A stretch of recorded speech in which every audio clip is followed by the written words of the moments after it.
चलिए अब चलते हैं हम लोग प्रश्न संख्या 3 में। 3 में कई प्रश्न दिए हुए हैं। आज आप लोग को पहला प्रश्न बताते हैं। पहले प्रश्न को अच्छी तरीक़ा से आप पढ़िएगा, पढ़ करके समझिएगा और समझने के बाद ही मैथ बनाना शुरू करिएगा। तो चलो बच्चे चलते हैं। दो संख्याओं, संख्या कितना हम लोग को लेना है?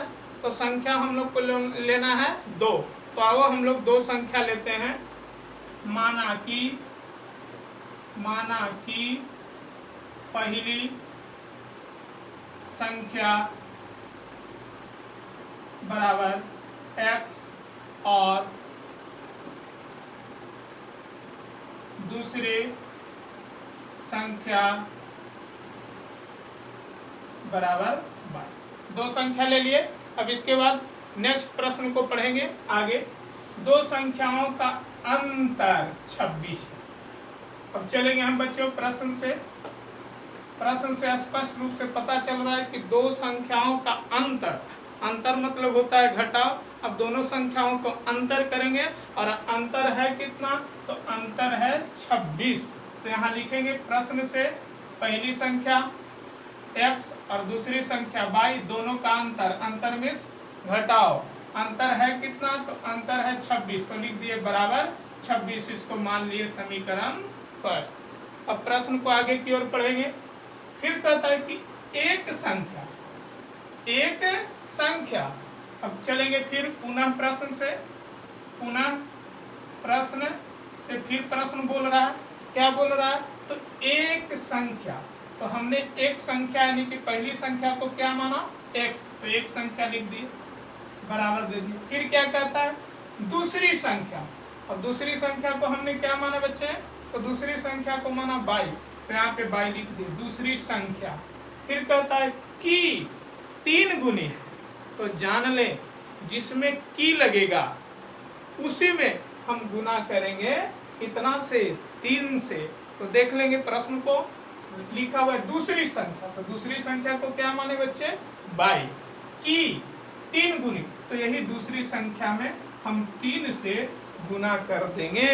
तो गुना करने के बाद फिर हम लोग आगे की ओर बढ़ते हैं। तो x का वैल्यू जब y में 3 से गुना करेंगे तो हो जाएगा 3y। इसको हम मान लिए समीकरण सेकंड। अब यहाँ पे फर्स्ट और सेकंड को देखिए। तो फर्स्ट और सेकंड को देखने से पता चल रहा है कि सेकंड में x का मान स्पष्ट रूप से निकल गया है। तो यही x का मान हम वैल्यू पुट कर देंगे समीकरण फर्स्ट में। x का मान समीकरण फर्स्ट में रखने पर। अब यही x का मान समीकरण फर्स्ट में रखेंगे। अब फर्स्ट वाले को लिखेंगे। फर्स्ट यही है x minus y equal to 26। और x का वैल्यू निकाल चुके हैं समीकरण सेकंड में। प्रश्न से आ चुका है x बराबर 3y। तो x के जगह पर 3y लिख दिए, माइनस y है y लिख दिए, उधर 26 दिया और 26 दिए। 3y में से 1y घटा, 2y बचा और इधर तो 26 सही है और 2 से 26 कट गया 13 बार में। तो y का वैल्यू निकला 13। चलिए y का मान निकल गया। अब यही y का मान निकल गया यानी कि कौन संख्या निकल गया? दूसरी संख्या निकल गया। यही y का मान समीकरण सेकंड में रख देंगे तो x का मान भी निकल जाएगा, या फर्स्ट में भी रख सकते हैं। तो y का मान समीकरण सेकंड में रखने पर। इसमें रख रहे हैं बच्चों सेकंड में। तो सेकंड वाले को लिखते हैं। सेकंड वाले यही है। यहाँ पे गौर करेंगे x बराबर 3y लिखते हैं। x बराबर 3y। ओके। अब हम लोग क्या करेंगे? यहाँ y का वैल्यू देंगे। y का वैल्यू निकाल चुका है 13। तो यहाँ पे x बराबर 3 और y का वैल्यू दे दिए 13। x बराबर 39। यहाँ पे हम लोग को x का मान निकल चुका है और y का मान निकल चुका है। तो x हम किसको माने थे बच्चों? पहली संख्या यानी कि एक संख्या को। तो इस प्रकार से पहली संख्या को मैंने माना था क्या? x।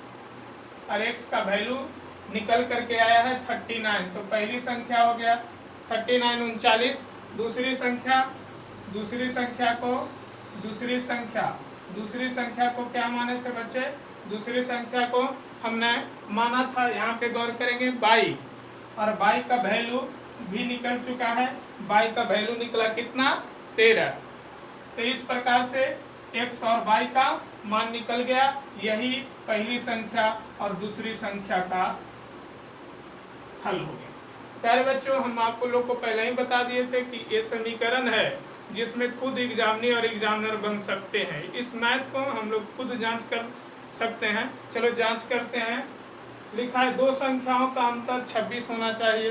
तो हम लोग को पहली संख्या 39 निकला और दूसरी संख्या 13 निकला। प्रश्न यही कहा कि दोनों का अंतर, पहली संख्या 39 और दूसरी संख्या 13, दोनों का अंतर कर रहे हैं तो अंतर आना चाहिए कितना? 26। तो घटा करके देख लेंगे। 39 में 13 घट रहा है, 26 आ रहा है, यानी कि मेरा मैथ बनाया गया एकदम करेक्ट है। इसके बाद फिर कहता है प्रश्न, गौर करेंगे, दूसरी संख्या, एक संख्या हम लोग माना था किसको? तो एक संख्या माना था x को। x का मान निकला था कितना? 39। तो यहाँ पे 39। और फिर कहता है एक संख्या दूसरी संख्या के 3 गुना, दूसरी संख्या के 3 गुना होनी चाहिए। तो देख लेते हैं, दूसरी संख्या माने है 13, एक 3 गुना करो तो हो गया, इधर तो 39 सही है, 3 गुना किए तो उधर हो गया 39। इस प्रकार से हम लोग पुट किए तो एकदम स्पष्ट रूप से मेरा पहली संख्या और दूसरी संख्या का मान सत्य आया। तो हम लोग इस मैथ को खुद बना करके खुद जांच कर रहे हैं, जांच कर लेते हैं। ठीक है बच्चे, सारे स्टूडेंट इसको स्पष्ट रूप से नोट कर लेंगे, और नोट करने के बाद जो अगला मैथ है उसको घर पे बुक के माध्यम से हेल्प लेकर के आप लोग सहयोग से बनाइएगा। और जो समस्याएं आएंगे कमेंट करिएगा, वो कमेंट का आसानी पूर्वक से उस कमेंट को समाधान किया जाएगा। ठीक है प्यारे बच्चों, नमस्कार।